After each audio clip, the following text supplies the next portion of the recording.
Hi dear, आपका हमारे channel में बहुत बहुत स्वागत है। डियर, आज के क्लास में हम आपका डिस्कस करने वाले हैं ग्रोथ एंड डेवलपमेंट, यानी जिसको वृद्धि और विकास कहें हिंदी में, ठीक है ना। तो इस चैप्टर से रिलेटेड जितने भी प्रीवियस ईयर क्वेश्चन रहेंगे हम उन सारे क्वेश्चन को डिस्कस करेंगे, यानी जितने हमसे जितना हो सकता है। और ये इंटेंशन रहेगा 2011 से लेकर 2022 तक का जितने भी प्रीवियस ईयर क्वेश्चन हैं इस चैप्टर से रिलेटेड हम उन सारे क्वेश्चन को डिस्कस करेंगे। पहला पॉइंट। दूसरा पॉइंट ये रहेगा कि जितने भी इम्पॉर्टेंट टॉपिक है ना उन टॉपिक को भी हम डिस्कस करने की कोशिश करेंगे जहाँ से कि एग्ज़ाम में क्वेश्चंस बन सकते हैं, ठीक है। तो याद रखिएगा, इम्पॉर्टेंट टॉपिक को डिस्कस करेंगे। कौन सा चैप्टर? तो विकास और वृद्धि का चैप्टर से जितने भी इम्पॉर्टेंट पॉइंट और टॉपिक रहेंगे उनको, प्लस प्रीवियस ईयर क्वेश्चन 2011 से लेकर 2022 तक का। इसके अलावा इस चैप्टर से जितने भी एमसीक्यू क्वेश्चन बन सकते हैं हम उन सारे क्वेश्चन को डिस्कस करने की कोशिश करेंगे।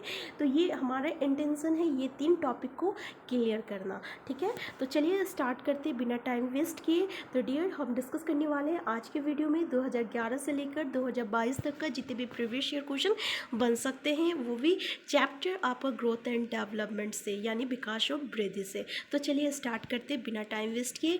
पहला क्वेश्चन है आपका, निम्नलिखित में से किस अवस्था में बच्चे अपने श्रव्य समूह के सक्रिय सदस्य हो जाते हैं? और ये सिटेट जून 2011 का क्वेश्चन है। तो डियर, पहला है किशोरावस्था, पौढ़ावस्था, पूर्व बाल अवस्था या बाल अवस्था। तो डियर याद रखिएगा, जब भी समूह का बात आता है ना, ये कीवर्ड याद रखिएगा, वो किशोर अवस्था की बात बोलता है, ठीक है ना। तो इसका आंसर हो जाएगा आंसर ए, यानी 1 किशोर अवस्था, ठीक है। नेक्स्ट क्वेश्चन आ है आपका, मानव विकास को निम्न क्षेत्रों में विभाजित किया जाता है जो है। देखिए, मानव विकास को ना किन किन क्षेत्रों में विभाजित किया जाता है। तो डियर, जो आंसर है ना वो हम आपको बता दे रहे हैं, और ये आपका सिटेट जनवरी 2012 में आया था, ठीक है। तो देख लीजिए, आपको मानव विकास को जो है ना मनोवैज्ञानिक, संज्ञानात्मक, संवेदनात्मक और शारीरिक, इन 4 क्षेत्रों में आपका विभाजित किया जाता है। बाकी जो भी है आप यहाँ से पढ़ सकते हैं। इसका जो भी ऑप्शन है, जो करेक्ट आंसर है वो हम आपको बता दिया, आंसर 4 है, ठीक है। नेक्स्ट क्वेश्चन है आपका, किशोर डैश का अनुभव कर सकते हैं। तो डियर, किशोर जो है ना किस चीज़ का अनुभव कर सकते हैं, ये आपका सिटेट नवंबर 2012 का क्वेश्चन है। तो देख लीजिए, बचपन में किए गए अपराधों के प्रति डर के भाव, आत्मसिद्धि के भाव, जीवन के बारे में परितृप्ति या दुष्यंता और स्वयं से सरोकर। तो डियर, इसका करेक्ट आंसर 4, दुष्यंता और स्वयं से सरोकर। नेक्स्ट क्वेश्चन है आपका कि भाषा विकास में सहयोग करने का कौन सा तरीका गलत है। तो डियर, भाषा विकास में सहयोग करने का कौन सा तरीका गलत है, यानी भाषा विकास के बारे में बोल रहा है, ठीक है। तो ये सिटेट जुलाई 2013 का क्वेश्चन है और काफ़ी इंपॉर्टेंट क्वेश्चन है। तो देख लीजिए कि बच्चे को बिना टोके प्रकरण पर बात करना, ठीक है।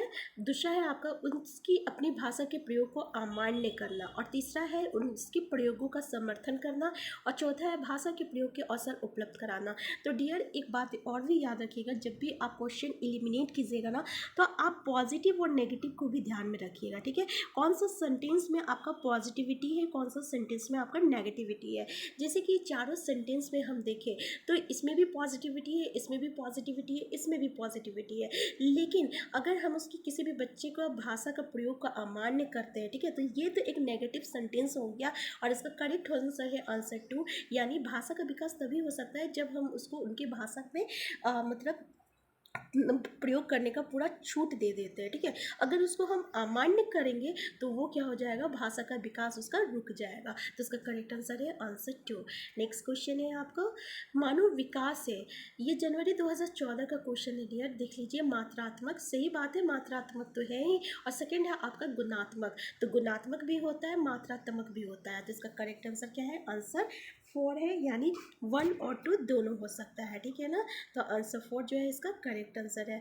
नेक्स्ट क्वेश्चन है आपका कि निम्नलिखित में से कौन प्रारंभिक बाल अवस्था अवधि के दौरान उन भूमिकाओं एवं व्यवहारों के बारे में जानकारी प्रदान करते हैं जो एक समूह में स्वीकार्य है। तो डियर, ये आपका सिटेट फरवरी 2015 का क्वेश्चन है, ठीक है। पहला है भाई एवं बहन एवं अध्यापक, अध्यापक एवं साथी, साथी एवं माता पिता, माता पिता एवं भाई बहन। तो डियर, जब भी बात आता आता है ना, ठीक है, यहाँ पे बोल रहा वो समूह बोल रहा है, ठीक है, जो कि बाल अवस्था अवधि के दौरान, ठीक है, तो प्रारंभिक बाल अवस्था अवधि के दौरान घर पे कौन रहते हैं, माता पिता रहते हैं, भाई बहन रहते हैं, ठीक है ना, दादा दादी, जो भी रिलेशन हुआ वो लोग। तो यहाँ पे क्या हो जाएगा, आंसर 4 जो है इसका करेक्ट आंसर है। नेक्स्ट क्वेश्चन है आपका, निम्नलिखित में से कौन सा आयु समूह परिवर्ती बाल अवस्था श्रेणी के अंतर्गत आता है। डियर ये सीटेड फरवरी 2015 का क्वेश्चन है, देख लीजिए यहाँ पे परिवर्ती बाल अवस्था बोल रहा है डियर। तो इसका करेक्ट आंसर है आपका 6 से 11 वर्ष का जो आयु होता है ना, इसको हम लोग परिवर्ती बाल अवस्था कहते हैं। तो याद रखिएगा 6 से 11 वर्ष की आयु जो है परिवर्ती बाल अवस्था श्रेणी के अंतर्गत आता है। नेक्स्ट क्वेश्चन है, कोई भी नाराज हो सकता है, ये आसान है, परंतु एक सही व्यक्ति के ऊपर सही मात्रा में सही समय पर सही उद्देश्य के लिए तथा सही तरीके से नाराज होना आसान नहीं है, ये संबंधित है।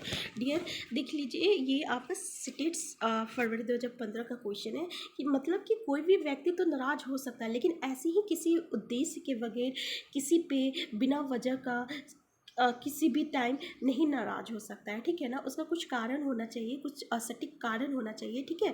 तो ये जो आपका किससे संबंधित है, पहला है संवेदनात्मक विकास से, सामाजिक विकास से, संज्ञानात्मक विकास से या शारीरिक विकास से। तो शारीरिक विकास से हो नहीं सकता, सामाजिक विकास से भी हो नहीं सकता डियर। जब भी बात होता है ना, ये आपका इसका करेक्ट आंसर है आंसर 1। देखिए यहाँ पे क्या बोल रहा है कि नाराज हो सकता है, ठीक है, यानी इमोशन की बातें कर रहा है, तो ये किसका आ जाएगा, संवेदनात्मक विकास का आ जाएगा, ठीक है। तो संवेदनात्मक विकास से ये संबंधित है। नेक्स्ट क्वेश्चन है आपका कि शैशव काल की अवधि है, तो डियर शैशव काल की अवधि कौन सा है, ये सिटेट सितंबर 2015 का क्वेश्चन है, याद रखिएगा। जन्म से लेकर 2 वर्ष तक की जो आयु होती है ना, ये शैशव काल की अवधि होती है, ठीक है। नेक्स्ट क्वेश्चन है आपका मध्य बाल अवस्था में भाषा डैश के बजाय डैश अधिक है, यानी सामाजिकृत अकेंद्रित।